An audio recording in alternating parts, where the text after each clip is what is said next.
Dans le projet, vous allez sûrement avoir besoin de faire cette petite patte arrière.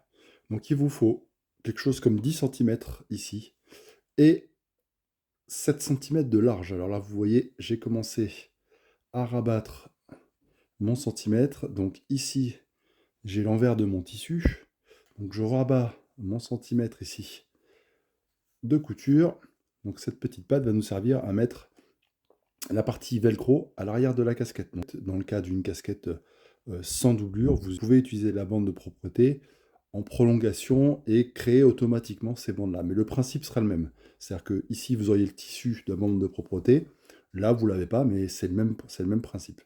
Pour créer cette languette arrière qui va recevoir votre velcro, vous devez donc rabattre votre centimètre de couture, puis plier en deux, donc l'endroit étant ici. On va fermer à ce niveau-là, à un demi-centimètre ou un centimètre, puis tailler ici les angles et retourner. Et comme ça, vous aurez quelque chose de très propre.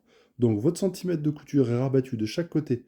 Vous avez plié sur l'endroit au milieu du tissu et vous faites une couture à 1 cm à peu près, donc sur la bande de 10. L'idée, c'est d'avoir une bande arrière de 7 à 8 cm selon le réglage que vous voulez faire, et donc d'enfermer à peu près 1 cm ou 2 de couture. Voilà. Donc là, on va procéder à la fermeture de cette partie-là.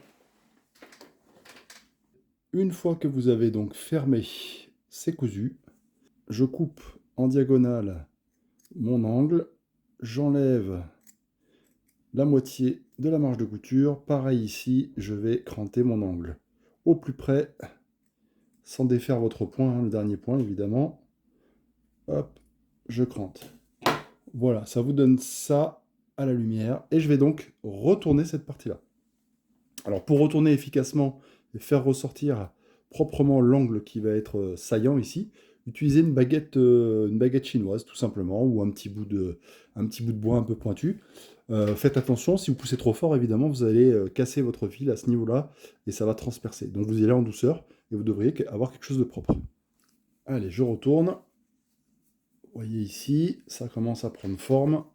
Si je pousse tout doucement, hop, ça se met en place et on a quelque chose de pratiquement parfait. Hop, vous appuyez tranquillement jusqu'à ce que ça prenne une forme qui vous plaît. Et ensuite, c'est très simple. Vous fermez ici de chaque côté. J'ai fermé mon côté ici, donc soit je ferme une fois ici, soit je pose directement mon velcro. C'est comme je veux. Allez, je vais poser mon velcro. Idéalement, je vais repasser sur ma couture de manière à ne faire qu'une seule couture à l'arrière. L'opération est terminée, vous voyez, mon velcro est fixé sur ma languette. Vous faites la même chose avec la deuxième languette qui est évidemment l'opposé de ce velcro là, et vous fixez vos bandes à l'arrière de votre casquette.